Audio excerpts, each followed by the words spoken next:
Hi viewers, welcome to Suman TV. బేసిక్గా చాలా మందికి ఏంటంటే ఐఐటి చేయాలని ఉంటుంది. బట్ ఏపీ తెలంగాణలో ఎక్కడ చూసినా కూడా ఐఐటి కోర్సెస్ అనేది చాలా రేర్గా కనబడుతూ ఉంటుంది. స్టూడెంట్స్కి కూడా అవేర్నెస్ చాలా తక్కువ ఉంటుంది. బట్ ఐఐటి అనేది ఎంత ఇంపార్టెంటో అది చదివే వాళ్ళకి, చూసే వాళ్ళకి, దా ర్యాంక్ నుంచి ఎంప్లాయ్మెంట్ తీసుకునే వాళ్ళకి మాత్రమే దాని ఇంపార్టెన్స్ తెలుస్తుంది. ఐఐటి మద్రాస్ నుంచి బీటెక్ చేసి ఏపీ తెలంగాణలో ఐఐటి కోర్సెస్ ఇస్తున్నారు. విజయవాడ, హైదరాబాద్లో ఐఐటి బీటెక్ చేసి ఏపీ తెలంగాణలో only one and only person IIT coaching ఇస్తున్న ఫస్ట్ పర్సన్ శరత్ చంద్ర గారు మాత్రమే. సో మరి ఇవన్నీ క్లారిఫై చేయడానికి ఈరోజు నాతో పాటు తోట శరత్ చంద్ర ఉన్నారు. సో అతను founder and director IIT, IAS and junior కాలేజ్కి కూడా అనమాట. సో మరి అతనితో మాట్లాడి చాలా విషయాలు తెలుసుకుందాం. Hello sir. Hi madam. Hi sir. ఎవరికైనా సరే ఒకటే ఉంటుంది సార్ బిరుదు. మీరేంటి sir IAS, IIT, junior college అన్నీ కూడా శరత్ చంద్ర పేరు మీదే ఉన్నాయి. ఇవి కాకుండా ఇంకేమైనా ఉన్నాయా? ఉంది మేడం, ఇంకా ఉంది. ఇంకా ఉన్నాయి ఖాతాలో. అవును, ఇంకే ఉన్నాయి సార్. శరత్ చంద్ర జ్యుడిషియల్ అకాడమీ కూడా ఉంది. అది జడ్జి కోచింగ్ ఇస్తూ ఉంటాం. లా చేసిన వాళ్ళకి జడ్జి కోచింగ్ ఇస్తూ ఉంటాం, judicial academy. And IAS academy civils coaching ఇస్తూ ఉంటాము. అండ్ ఐఐటి అకాడమీ ఏంటంటే 10th అయిపోయిన స్టూడెంట్స్కి ఐఐటి కోచింగ్ ఇస్తూ ఉంటాం. కానీ నాకు చాలా చాలా డౌట్స్ ఉన్నాయి సార్, అవన్నీ అడిగాలి ఈరోజు మీకు. మీరు మద్రాస్లో ఐఐటి చేశారు బీటెక్ కదా, బట్ అక్కడ చేసి ఇక్కడికి రావడానికి అండ్ మీరు ఐఐటిని ఎందుకు తీసుకోవడానికి ఫస్ట్ రీజన్, అండ్ ఇక్కడ వచ్చేసి తెలంగాణలో కూడా నాకు తెలిసినంత వరకు ఈ 2 స్టేట్స్లో ఐఐటి కోచింగ్ ఇచ్చిన ఫస్ట్ వ్యక్తి మీరే అనుకుంటున్నాను. అక్కడ చదువుకున్నారు బీటెక్ ఐఐటి, అది ఇక్కడ ఎలా యూజ్ అవుతుంది ఈ ట్రైనింగ్ అకాడమీకి? ఏమైనా యూజ్ అవుతుందా? నిజం యూజ్ అవుతుంది మేడం. ఎస్, మీరు చెప్పినట్టుగానే ఐఐటిలో బీటెక్ చేసి ఐఐటి కోచింగ్ ఇచ్చే ఇన్స్టిట్యూట్ మనది ఒకటే. ఓకే. మన ఐఐటి కోచింగ్ విజయవాడ అండ్ హైదరాబాద్లో ఉన్నాయి. ఐఐటి కోచింగ్ అయితే నేను కరెక్ట్గానే చెప్పాను, ఎవరు ఐఐటి కోచింగ్స్ ఇవ్వట్లేదు. లేదు, అంటే ఐఐటిలో బీటెక్ చేసిన వాళ్ళు ఐఐటి కోచింగ్ అయితే బోత్ తెలుగు స్టేట్స్లో ఎవరు ఇవ్వట్లేదు. ఫస్ట్ మీరే. ఎస్ ఎస్ ఎస్, కరెక్ట్గా చెప్పారు మేడం. ఇంకోటి మీరు అడిగినట్టుగానే నా ఎక్స్పీరియన్స్ ఐఐటి మద్రాసు బీటెక్ చేయడం వలన, అలాగే ఐఐటి ఎగ్జామ్ రాసి క్లియర్ చేశాను కాబట్టి ఆ ఎక్స్పీరియన్స్ కోచింగ్ హెల్ప్ అవుతుంది. ఫస్ట్లీ నేను కూడా ఇంటర్మీడియట్లో ఐఐటి కోచింగ్ తీసుకున్నాను. ఆ టైంలో ర్యాంక్ నాకు ఎలా వచ్చిందో, అలాగే నాతో పాటు ప్రిపేర్ అయిన వాళ్ళకి ర్యాంక్స్ వచ్చిన వాళ్ళు అవ్వచ్చు, రాని వాళ్ళు అవ్వచ్చు, ఎక్కడ మిస్టేక్స్ చేశారు, ఎక్కడ బాగా పర్ఫామ్ చేశారు అనేది నాకు ఐడియా ఉంది. ఎగ్జామ్ క్రాక్ చేశాను కాబట్టి ఆ కాంపిటేటివ్ స్పిరిట్ ఎలా ఉండాలో కూడా ఐడియా ఉంది. సెకండ్ థింగ్ ఏంటంటే ఐఐటి మద్రాస్ బీటెక్ చేస్తున్నప్పుడు ఆ 4 years కూడా నాతో పాటు ఎవరైతే బీటెక్ చేశారో వీళ్ళు వాళ్ళ ఇంటర్వ్యూ ఎలా చదివారు, ఐఐటి కోచింగ్ ఎలా తీసుకున్నారు, వాళ్ళ స్ట్రెంగ్స్ ఏంటి, వీక్నెస్ ఏంటి, ఎలా ప్రిపేర్ అయితే ఎగ్జామ్ ఈజీ క్లియర్ చేయొచ్చు అనే అవగాహన నాకు వచ్చింది. అండ్ ఇంకొకటి, బీటెక్ అయిన తర్వాత నేను ఐఐటి కోచింగ్ ఇస్తూనే ఉన్నాను. దానివల్ల ఎంతోమంది యావరేజ్ స్టూడెంట్స్ ర్యాంక్ కొట్టగలిగారు, నా స్టూడెంట్స్. అలా కొంతమంది మంచి స్టూడెంట్స్ కూడా హార్డ్ వర్క్ చేయకపోవడం వల్ల అవ్వచ్చు, రివిజన్ లేకపోవడం అవ్వచ్చు, ర్యాంక్స్ కొట్టలేకుండా కూడా ఉన్నారు.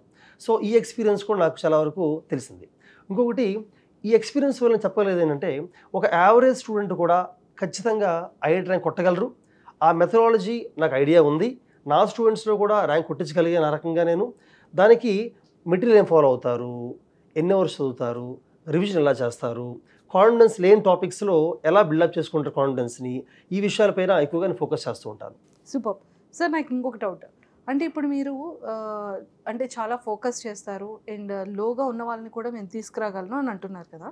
ఇప్పుడు మీ దగ్గర ఆల్మోస్ట్ జూనియర్ కాలేజ్ కూడా ఉంది కదా. ఈ జూనియర్ కాలేజ్ ఏదైతే ఇంటర్మీడియట్ వాళ్ళు ఉన్నారో వాళ్ళందరినీ కూడా మీరు ఐఐటి కాలేజ్ ఉంది కదా అని చెప్పి ఐఐటిలోనే చేయిస్తారా, ఇంకా వేరే కోర్సెస్లో కూడా ఏమైనా చేపిస్తారా? మల్టిపుల్ కోర్సెస్ ఉన్నాయి మేడం. శరత్ చంద్ర జూనియర్ కాలేజ్ విజయవాడలో ఉంది. సో మనకి బాయ్స్కి, గర్ల్స్కి సపరేట్ క్యాంపసెస్, హాస్టల్స్ అన్నీ ఉన్నాయి. And I focus not only education but also other activities. For example కోకర్ యాక్టివిటీస్ కానీ, ఎక్స్ట్రా యాక్టివిటీస్ కానీ, అలాగే ఈవెన్ ఫుడ్ కూడా ఫోకస్ చేస్తాను మా హాస్టల్స్లో. ఎందుకంటే అది growing stage, 11th and 12th class పిల్లలు గ్రోయింగ్ స్టేజ్లో ఉంటారు కాబట్టి we provide very good quality food as well as infrastructure. Class rooms అని ఏసీ ఉంటాయి, డిజిటల్ బోర్డ్స్ ఉంటాయి.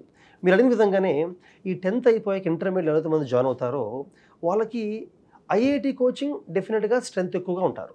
ఎక్కువ మంది స్టూడెంట్స్ ఎంపీసీ తీసుకొని ఐఐటికి ప్రిపేర్ అవుదాం అనుకుంటారు కాబట్టి వాళ్ళ స్ట్రెంత్ ఎక్కువగానే ఉంటుంది. బాయ్స్ క్యాంపస్ అవ్వచ్చు, గర్ల్స్ క్యాంపస్ అవ్వచ్చు. కానీ దానితో పాటు కొంతమంది స్టూడెంట్స్ ఏంటంటే ఇంటర్మీడియట్తో పాటు క్లాట్ అనే ఎగ్జామ్ కూడా మన దగ్గర కోచింగ్ తీసుకుంటుంటారు. క్లాట్ అంటే లా ఎంట్రన్స్ ఎగ్జామ్ ఉంటుంది. అలాగే ఐపీ మ్యాట్ ఎగ్జామ్ కోచింగ్ తీసుకునే బ్యాచ్ ఉంటారు. To do MBA, BBA plus MBA from ఐఏఎమ్స్. అలాగే సియూఈటీ ఎగ్జామ్ ఉంటారు. అలాగే ఇంటర్తో పాటు ఐఏఎస్ ఫౌండేషన్ తీసుకునే బ్యాచెస్ కూడా ఉన్నాయి. సో మల్టిపుల్ క్యాంపసెస్లో మల్టిపుల్ బ్యాచెస్ ఉంటాయి. అయితే డెఫినెట్గా ఐఐటికి ప్రిపేర్ అయ్యే స్టూడెంట్స్ స్ట్రెంత్ ఎక్కువగానే ఉంటుంది. Super. And one more question. ఇప్పుడు చాలామంది ఏంటంటే 10th క్లాస్లో చాలా బాగా చదువుతారు, మంచి టాప్ ర్యాంక్స్ వస్తాయి. బట్ ఐఐటి దగ్గరికి వచ్చేసేటప్పటికి చాలా డౌన్ అయిపోతూ ఉంటారు. 10th వచ్చేటప్పటికి అంత టాప్ ర్యాంక్లో ఉన్న వాళ్ళు ఈ ఇంటర్మీడియట్ ఐఐటి కోర్స్ దగ్గరికి వచ్చేటప్పటికి ఎందుకు డల్ అయిపోతారంటారు? అది కోర్సులో ప్రాబ్లమా, స్టూడెంట్స్లో ప్రాబ్లం ఉంటుందా? రెండు అని చెప్పచ్చు మేడం. ఇందులో ఏమవుతుందంటే మీరు అడిగినట్టుగానే 10th క్లాస్ దాకా బాగా చదవడం అంటే మన ఉద్దేశంలో 10th మార్క్స్ బాగా రావడం. 10th మార్క్స్ బాగా వచ్చినంత మాత్రాన అతను ఐఐటి ఎగ్జామ్ క్లియర్ చేసే టైప్ ఆఫ్ స్పిరిట్ ఉందని చెప్పలేం. ఎందుకంటే వాళ్ళు చదివిన స్కూల్ పట్టవచ్చు, ఎగ్జామినేషన్ సిస్టమ్ కూడా కొన్ని బోర్డ్ ఎగ్జామ్స్ ఎలా ఉంటాయంటే బాగా బై హార్ట్ చేసినా కూడా మార్క్స్ స్కోర్ చేయగలం. అలాగే కొన్ని స్కూల్స్లో స్టూడెంట్స్ కూడా బేసిక్స్ ఫౌండేషన్ని స్ట్రెంథెన్ చేసుకోకుండానే దానిపైన బిల్డింగ్ కట్టుకుంటూ వెళ్తారు. అటువంటి వాళ్ళు కూడా ఇంటర్కి వచ్చినప్పుడు కొలాప్స్ అయ్యే అవకాశం ఉంటుంది. But at the same time 10thలో బాగా పర్ఫామ్ చేసినా చేయకపోయినా ఇంటర్మీడియట్లో బాగా పర్ఫామ్ చేయొచ్చు. ఫర్ ఎగ్జాంపుల్ ఒకటి అడిగినట్టుగా టాప్ స్టూడెంట్స్ 10thలో బాగా చదివిన స్టూడెంట్స్ ఇంటర్లో పర్ఫామ్ చేయలేకపోవడానికి కారణం ఇంటర్లో అంటే ఐఐటీలో ఒకటి బేసిక్స్ స్ట్రాంగ్గా లేకపోవడం, రెండు కాంపిటేటివ్ ఎగ్జామ్స్కి కావాల్సిన type of attitude multiple choice క్వశ్చన్స్ని సాల్వ్ చేసే విధానం వాళ్ళకి తెలియకపోవడం స్కూల్ లెవెల్లో, మూడు వాళ్ళు ఇంటర్కి వచ్చిన తర్వాత ఇంటర్మీడియట్లో ఇంటెలిజెంట్ అయినప్పటికీ కూడా హార్డ్ వర్క్ చేయకుండా ఉండడం. ఎందుకంటే ఐఐటీలో ర్యాంక్ రావాలంటే ఇంటెలిజెన్స్ ఒకటి, ఇన్స్పిరేషన్, కాన్ఫిడెన్స్ ఒకటి, హార్డ్ వర్క్ మూడు ఉండాలి. ఓన్ ఇంటెలిజెన్స్తోనే ర్యాంక్ కొట్టగలని చెప్పలేం. ఫర్ ఎగ్జాంపుల్ చాలామంది స్టూడెంట్స్కి ఇంటెలిజెన్స్ యావరేజ్గా ఉన్న హార్డ్ వర్క్ చేస్తారు, మోటివేషన్, కాన్ఫిడెన్స్ ఉంటాయి, వాళ్ళు ర్యాంక్స్ కొడతారు. అలాగే మంచి స్టూడెంట్స్ ఇంటెలిజెన్స్ ఎక్కువ ఉన్న హార్డ్ వర్క్ లేకపోవడం వల్ల అవ్వచ్చు, లేదా మోటివేషన్ లేకపోవడం అవ్వచ్చు, ర్యాంక్స్ తగ్గుతూ ఉంటాయి. ఈవెన్ చాలా కాలేజెస్లో క్లాస్ రూమ్లో లార్జ్ స్ట్రెంత్ ఉండడం వల్ల ఎక్కువ మందిని కలిపి కూర్చోబెట్టడం వల్ల కూడా ఇండివిజువల్గా స్టూడెంట్స్ పైన ఫోకస్ చేయలేకపోతూ ఉంటారు. దానివల్ల కూడా స్టూడెంట్స్ ట్రాక్ తప్పే అవకాశం ఉంటుంది. సో పర్సనల్ మెంటర్షిప్ అనేది చాలా అవసరం. అంటే ఇండివిజువల్గా ఎవ్రీ స్టూడెంట్ని ఐడెంటిఫై చేసి వాళ్ళ స్ట్రాంగ్ ఏరియాస్ తెలుసుకోవాలి, వీక్ ఏరియాస్ తెలుసుకోవాలి, ఎగ్జామ్స్ ఎలా పర్ఫామ్ చేస్తున్నారో ఐడెంటిఫై చేస్తూ రెగ్యులర్ కౌన్సిలింగ్ చేస్తూ ముందుకెళ్తేనే 10th దాకా మంచి స్టూడెంట్స్ కూడా ఐఐటి ర్యాంక్ వచ్చే అవకాశం ఉంటుంది. నాకు ఇంకొక డౌట్ సార్, మీరు స్టార్టింగ్లో ఒక పాయింట్ చెప్పారు గుర్తుందా? అంటే లోగా ఉన్న పీపుల్ కూడా మేము ఐఐటి చేయించగలం, ర్యాంక్స్ తీసుకురాగలం అన్నారు. అంటే అంత లో ఉన్న స్టూడెంట్స్ని మీరు ఎలా షార్ప్ చేయగలుగుతారు? ఆ టిప్స్ ఏమైనా చెప్తారా? టిప్స్ మేము ఖచ్చితంగానే 10th దాకా యావరేజ్ స్టూడెంట్స్ని కూడా ఇంటర్మీడియట్లో ఐఐటి కోచింగ్ మనం కానీ వాళ్ళకి తగ్గట్టుగా వాళ్ళు నచ్చే విధంగా ఇస్తే ర్యాంక్ కొట్టించవచ్చు. శరత్ చంద్ర ఐఐటి అకాడమీలో కూడా నాతో పాటు మా ఫ్యాకల్టీ మెంబర్స్ అందరూ కూడా, ఫర్ ఎగ్జాంపుల్ కెమిస్ట్రీకి ఎన్జే రెడ్డి అని చెప్పి, he was professor of chemistry, he has done PhD in chemistry and he experience 35 years. అతను వచ్చు. అయితే మా ఫిజిక్స్ ఫ్యాకల్టీ రాజేంద్ర అని చెప్పి, అతను NIT క్యాలికట్లో he has done engineering physics and then no is teaching for the physics for IIT అనమాట. ఇలాగే మ్యాథ్స్ ఫ్యాకల్టీ కానీ వీళ్ళందరూ కూడా we believe in the same philosophy. ఆ ఫిలాసఫీ ఏంటంటే ఫస్ట్ థింగ్ 10th క్లాస్ దాకా స్టూడెంట్ పర్ఫార్మెన్స్ ఏంటో మేము పక్కన పెడతాం, ఆలోచించాం. అంటే వాళ్ళు వచ్చినప్పుడు ఇంటర్మీడియట్కి వీళ్ళు టాప్ స్టూడెంట్స్, వీళ్ళు డల్ స్టూడెంట్స్ ఐడెంటిఫై చేయం. We start everybody at the same level. First ఏం చేస్తామంటే 8th, 9th, 10th క్లాసెస్లో ఉన్న మ్యాథ్స్, ఫిజిక్స్, కెమిస్ట్రీలో ఫౌండేషన్ అంతా స్ట్రెంథెన్ చేస్తాం. ఎందుకంటే వాళ్ళు ఎక్కడ చదివినప్పటికీ కూడా మ్యాథ్స్, ఫిజిక్స్, కెమిస్ట్రీలో కొన్ని కాన్సెప్ట్స్ మిస్ అయ్యి ఉండొచ్చు కాన్సెప్ట్స్ని వాళ్ళ స్కూల్లో. సో వాటిని రివైజ్ చేస్తాం, స్ట్రెంథెన్ చేస్తాం. దీన్ని మేము బ్రిడ్జ్ కోర్స్ అంటాం, ఫస్ట్ స్టెప్. సెకండ్ థింగ్ ఏంటంటే క్లాస్ రూమ్ స్ట్రెంత్ తక్కువ పెడతాం. ప్రతి స్టూడెంట్తో కూడా వీక్లీ 3 times మాట్లాడతాం. అంటే ఓన్లీ క్లాస్ చెప్పడమే కాకుండా కౌన్సిలింగ్ చేస్తూ ఉంటాం. అతను ఎగ్జామ్ పర్ఫార్మెన్స్ ఐడెంటిఫై చేసి అతనితో మాట్లాడినప్పుడు ఏ సబ్జెక్ట్స్లో ఏ టాపిక్స్లో వీక్గా ఉన్నో తెలుసుకొని ఆ టాపిక్స్లో అతనికి ఇచ్చే అసైన్మెంట్స్, ఆ బాయ్ ఆర్ గర్ల్ స్టూడెంట్కి ఇచ్చే అసైన్మెంట్స్ లెవెల్ తగ్గించేస్తాం బాగా.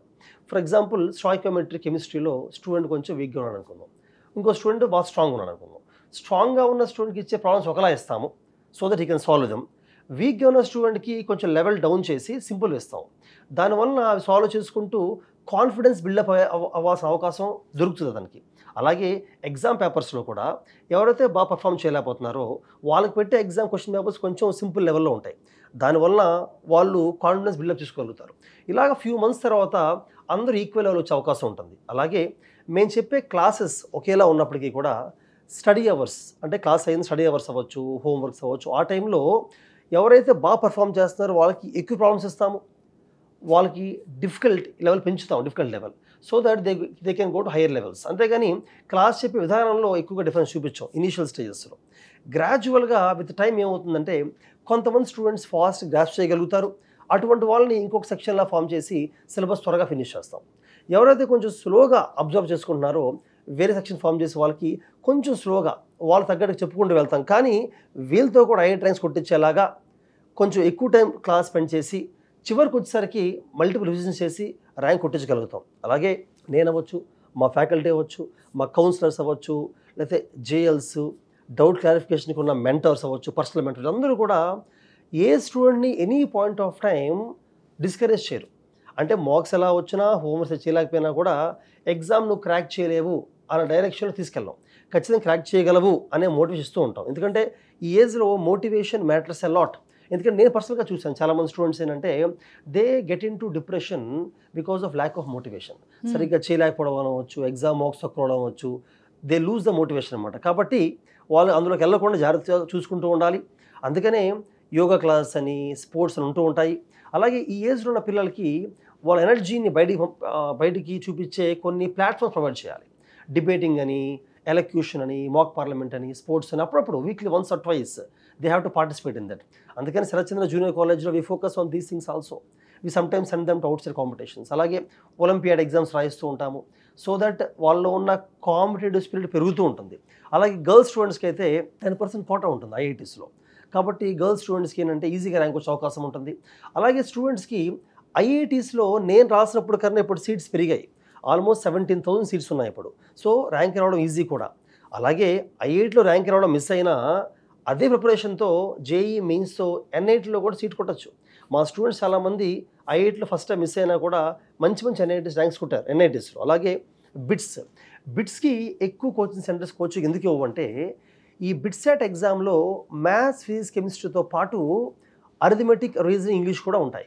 కొంచెం జనరల్ అవేర్నెస్ కూడా అవసరం. కానీ మన దగ్గర ఇందాక చెప్పిన విధంగానే శరత్చంద్ర జూనియర్ కాలేజ్లో ఐఐటి కోచింగ్ అనే కాకుండా, అంటే ఐఐటి ప్రిపేర్ అయ్యే వాళ్ళే కాకుండా క్లాట్ ఎగ్జామ్ అని, ఐపీ మ్యాట్ అని, సియూఈటీ అని, ఐఏఎస్ ఫౌండేషన్ అని ఇలాంటి కోర్సులు ఉండడం వలన మంచి English faculty, arithmetic, reasoning faculty, general awareness faculty ఉంటారు. సో వాళ్ళతో ఈ టాపిక్స్ చెప్పించడం వలన బిట్స్లో కూడా ర్యాంక్ కొట్టగలుగుతారు. అంటే ఐఐటి కోచింగ్తోనే ఐఐటి లేదా ఎన్ఐటి మిస్ అయినా బిట్స్ కొట్టగలుగుతారు. లేదా ఎంసెట్, చాలామంది ఎంసెట్ తక్కువగా చూస్తారు, కానీ దట్ ఈస్ నాట్ రైట్. ఎందుకంటే ఎంసెట్లో కూడా ఆంధ్ర యూనివర్సిటీ అని మంచి మంచి డీమ్డ్ యూనివర్సిటీస్ కూడా ఉన్నాయి, which are almost equal to some colleges are equal to BITS Goa, BITS Hyderabad, equal colleges అవన్నీ కూడా. అందుకని అది కూడా రాయాల్సిన అవసరం ఉంది. అలాగే డిఫెన్స్ వెళ్దాం అనుకున్న వాళ్ళు సేమ్ మ్యాథ్స్, ఫిజిక్స్, కెమిస్ట్రీ నాలెడ్జ్తోనే ఎన్డీఏ ఎగ్జామ్ రాసి they can become officers in the defence service also. అలాగే మెటీరియల్ సెలెక్షన్ ఎక్కువ మంది చేసే మిస్టేక్ ఏంటంటే యావరేజ్ స్టూడెంట్స్కి మనం బేసికల్గా ఐఐటి ఎగ్జామ్లో ఎక్కువ బుక్స్ చదవాలి అని చెప్పడం వలన కూడా the actually their confidence comes down. మా దగ్గర ఎలా ఉంటుందంటే we maintain very limited books, limited number problems. వాళ్ళకి టైం ఉండేది 2 ఇయర్సే. ఈ 2 ఇయర్స్లో మల్టిపుల్ బుక్స్ వాళ్ళ మీద పడేసి మనం అన్ని చదవమని చెప్పడం కరెక్ట్ కాదు. ఎవరో 2-3 పిల్లలకి ఐక్యూ ఎక్కువ ఉంటుంది, వాళ్ళ వరకు ఎక్కువ బుక్స్ నుంచి ఎక్కువ ప్రాబ్లమ్స్ సాల్వ్ చేయాల్సిన అవసరం ఉండొచ్చు. బట్ రిమైనింగ్ స్టూడెంట్స్కి వి కన్సాలిడేట్ లిమిటెడ్ మెటీరియల్తో, లిమిటెడ్ ప్రాబ్లమ్స్తో ప్రోగ్రెసివ్గా లో లెవెల్ నుంచి మొదలుపెట్టి పెంచుకుంటూ వెళ్తూ ఉంటాం అనమాట. దానివల్ల యావరేజ్ స్టూడెంట్ ర్యాంక్ కొట్టగలుగుతాడు. అలాగే రివిజన్ 24 మంత్స్లో 14 మంత్స్లోనే సిలబస్ మొత్తం ఫినిష్ చేసి లాస్ట్ 10 మంత్స్లో మల్టిపుల్ టైమ్స్ రివిజన్ చేస్తూ ఉంటాం ఐఐటి ఎగ్జామ్కి. మేము మేబీ మాకు ఐఐటీలో సక్సెస్ రావడానికి కానీ మా దగ్గర చదివే యావరేజ్ స్టూడెంట్స్ కూడా ఖచ్చితంగా ఐఐటి మేము కొట్టించగలము అన్న కాన్ఫిడెన్స్ రావడానికి కారణం కూడా ఈ మల్టిపుల్ రివిజన్సే. First time, second time, third time రివిజన్కి వచ్చేసరికి ఏమవుతుందంటే అగైన్ రివిజన్ అనేసరికి చాలామంది కాన్సెప్ట్ని క్లాస్ రూమ్లో చెప్పి రివిజన్కి వచ్చేసరికి ఓన్లీ ప్రాబ్లమ్ సాల్వ్ చేస్తుంటారు. But that is not right. రివిజన్లో కూడా మనం వాళ్ళతో ప్రాబ్లమ్స్తో పాటు ఇంపార్టెంట్ ఫండమెంటల్స్, బేసిక్స్ని రివైజ్ చేయాలి. ఫర్ ఎగ్జాంపుల్ కెమిస్ట్రీలో ఇందా చెప్పే విధంగా స్టాయికియోమెట్రీ ఉందనుకోండి, అది ఫండమెంటల్ ఫౌండేషన్. అందులో కొంతమంది వీక్గా ఉండి తర్వాత బిల్డప్ చేసుకుని వెళ్తారు, అది పనిచేయదు. ఎందుకంటే ఆ మోల్ రేషియోస్ కానీ లేకపోతే బ్యాలెన్సింగ్ ఈక్వేషన్స్ కానీ అది ఇన్ఆర్గానిక్ కానీ ఆర్గానిక్ కానీ ఫిజికల్ కానీ చాలా ఇంపార్టెంట్. సో అందులో ఎక్కువ టైం స్పెండ్ చేయాలి. ఫిజిక్స్ ఉంది ఫర్ ఎగ్జాంపుల్, క్లాసికల్ మెకానిక్స్లో న్యూటన్స్ 3 లాస్ అనేవి చాలామంది ఓన్లీ ఫార్ములా నేర్చుకొని ముందుకెళ్తూ ఉంటారు. వాళ్ళు ఎంత కష్టపడినా ర్యాంక్ రాదు. బట్ ఆ బేసిక్ ఫౌండేషన్లోనే ఫార్ములాలోనే సెకండ్ లా ఉందనుకోండి, ఫిజికల్ ఎంఏ ఉంది, ఫోర్స్ ఎలా కౌంట్ చేయాలి, ఎలా క్యాలిక్యులేట్ చేయాలి, మాస్ అంటే ఏంటి, ఆ ప్రాబ్లం ఎలా తీసుకోవాలి, ఇటువంటి ఫౌండేషన్ని స్ట్రాంగ్ చేసుకుంటేనే వాళ్ళ తర్వాత ఎక్కువ ప్రాబ్లమ్స్ చేయకపోయినా పర్వాలేదు. ఎందుకంటే జేఈ మెయిన్స్ ఇన్ అడ్వాన్స్డ్లో అందరూ అనుకునే విధంగానే హై అప్లికేషన్ బేసిస్ అయితే కాదు. లాస్ట్ 2 years నుంచి ప్రాబ్లం లెవెల్స్ తగ్గాయి. ఓన్లీ ఫండమెంటల్స్ మాత్రమే టెస్ట్ చేస్తున్నారు. సో ఫండమెంటల్స్ కానీ స్ట్రాంగ్ అవ్వగలిగితే ప్రాబ్లమ్స్ హై లెవెల్ ప్రాబ్లమ్స్ చేయలేకపోయినా కూడా జేఈ మెయిన్స్ అడ్వాన్స్ని క్లియర్ చేయొచ్చు. అలాగే మ్యాథమెటిక్స్లో కూడా డిఫరెన్షియేషన్ అనేది ఫండమెంటల్ థింగ్. ఒక ఫంక్షన్ని డెరివేటివ్ ఎలా కనుక్కోవాలి అనే దాని మీద ఎక్కువ టైం స్పెండ్ చేయాలి. సో నిన్న చెప్పిన విధంగా ఫిజిక్స్ న్యూటన్స్ అవ్వచ్చు, మ్యాథ్స్ డెరివేటివ్స్ అవ్వచ్చు, కెమిస్ట్రీలో స్టాకియోమెట్రీ అవ్వచ్చు. ఇటువంటి ఫౌండేషన్ మీద ఎక్కువ టైం స్పెండ్ చేస్తాం కాబట్టి మేము మా స్టూడెంట్స్ ఏంటంటే అప్లికేషన్ ఓరియంటెడ్ ఎక్కువ చేయలేని యావరేజ్ స్టూడెంట్స్ కూడా ఫండమెంటల్ స్ట్రాంగ్గా ఉండడం వలన, మోటివేటెడ్గా ఉండడం వలన, ఎప్పుడు మేము వాళ్ళని ఎంకరేజ్ చేస్తూ ఉండడం వలన వాళ్ళకి వాళ్ళ లెవెల్ని మైండ్లో పెట్టుకొని బేసిక్ లెవెల్ ప్రాబ్లమ్స్ ఇచ్చి అసైన్మెంట్స్ ఎగ్జామ్స్ సపరేట్గా ఆర్టిఫిషియల్ ఇంటెలిజెన్స్ యూజ్ చేసి వాళ్ళ లెవెల్ తగ్గ ప్రాబ్లమ్స్ స్టార్ట్ చేసి అక్కడి నుంచి ఇంప్రూవ్ చేసుకుంటూ వెళ్ళడం వలన ఖచ్చితంగా యావరేజ్ స్టూడెంట్ కూడా ర్యాంక్ కొట్టించగలము అని కాన్ఫిడెన్స్ ఉంది. అలా కొట్టించాం కూడా మేము, అలా కొట్టించాం. Super, thank you sir, thank you so much. కాకపోతే ఏంటంటే బీటెక్ చేశారు కదా, బీటెక్లో చాలామంది ఏమనుకుంటారంటే ఏదైనా మంచి కోర్సెస్ చేయడము, లేకపోతే ఐటీకి సంబంధించి ఇప్పుడు యూత్ అంతా ఏంటంటే ఆఫ్టర్ బీటెక్ తర్వాత, ఆఫ్టర్ డిగ్రీ తర్వాత ఎక్కువగా ఇన్ఫర్మేషన్ టెక్నాలజీ సాఫ్ట్వేర్ కంపెనీస్ మీద పడుతూ ఉంటారు. బట్ మీరు ఐఐటీని చూస్ చేసుకోవడానికి మెయిన్ రీజన్ ఏంటి? నేను బీటెక్ చేసిన తర్వాత నేను కూడా కొంతకాలం డెలాయిట్ యూఎస్ఏలో జాబ్ చేశాను మేడం. చూసారా? అయితే నాకు ఇండియాలో ఉన్న కాంపిటేటివ్ ఎగ్జామ్స్, అది ఐఏఎస్ కోచింగ్ అవ్వచ్చు, ఐఐటి కోచింగ్ అవ్వచ్చు, జ్యుడిషియల్ అవ్వచ్చు, ఈ కాంపిటేటివ్ ఎగ్జామ్స్కి వాటిని క్లియర్ చేయడానికి ఓన్లీ టాప్ స్టూడెంట్సే ఉండాలి, కొన్ని కోచింగ్ సెంటర్స్లో మెరిట్ని ఎంకరేజ్ చేస్తూ ఉండడం చూశాను. But I'm against that. నా ఉద్దేశంలో ఏ స్టూడెంట్ అనే క్రాక్ చేయగలరు. సో ఆ కాన్ఫిడెన్స్తోనే యావరేజ్ స్టూడెంట్స్తో కూడా ర్యాంక్ కొట్టేసే కాన్ఫిడెన్స్తోనే, ఎందుకంటే when I prepare for this exams I saw average students scoring better then me also. దాంతోనే start this coaching centres as well as ఈ అకాడమీస్. ఐఏఎస్ ఐఐటి డిఫరెంట్ అయినప్పటికీ philosophy is same. Any competitive ఎగ్జామ్కి philosophy is same. Material selection కానీ, faculty కానీ, approach towards exam కానీ, revision ఎలా చేయాలి కానీ, ఎగ్జామ్ రాసే స్పిరిట్ కానీ ఆల్మోస్ట్ సేమ్గా ఉంటాయి. అందుకనే we are successful in all these competitive exams. All the very best sir, and nice talking to you. అంటే స్టూడెంట్స్కి ఒక మంచి ఇన్ఫర్మేషన్ అండ్ మంచి కెరియర్ని ప్రజెంట్ చేస్తున్నారు. Thank you a lot. Thank you madam. మరి చూసారు కదా, ఐఐటి అనేది ఎంత ఇంపార్టెంటో మనం ఇందాక అనుకున్నాం. బట్ మనం ఈరోజు లైవ్లో సార్ చెప్పిన ప్రతి ఒక్క వర్డ్ విన్నాం. వాళ్ళు ఎలా ట్రైన్ చేస్తున్నారు పిల్లల్ని, స్టూడెంట్స్కి ప్రెషర్ లేకుండా ఎంత క్లియర్గా, ఎంత క్లీన్గా వాళ్ళు ఎక్స్ప్లెయిన్ చేశారో, వాళ్ళు ఎలా ఇంజెక్ట్ చేస్తున్నారో సబ్జెక్ట్ని కూడా, ఇవన్నీ మనం లైవ్లో చూసాం. కాబట్టి ఖచ్చితంగా ఐఐటి చేయాలనుకున్న ప్రతి ఒక్కరు కూడా కింద ఏదైతే మేము స్క్రోల్ చేస్తున్నామో ఆ కాంటాక్ట్ నెంబర్కి కాంటాక్ట్ అవ్వండి. ఇప్పుడే అడ్మిషన్స్ తీసుకోండి, సూపర్ స్టూడెంట్స్ అవ్వండి. Thank you.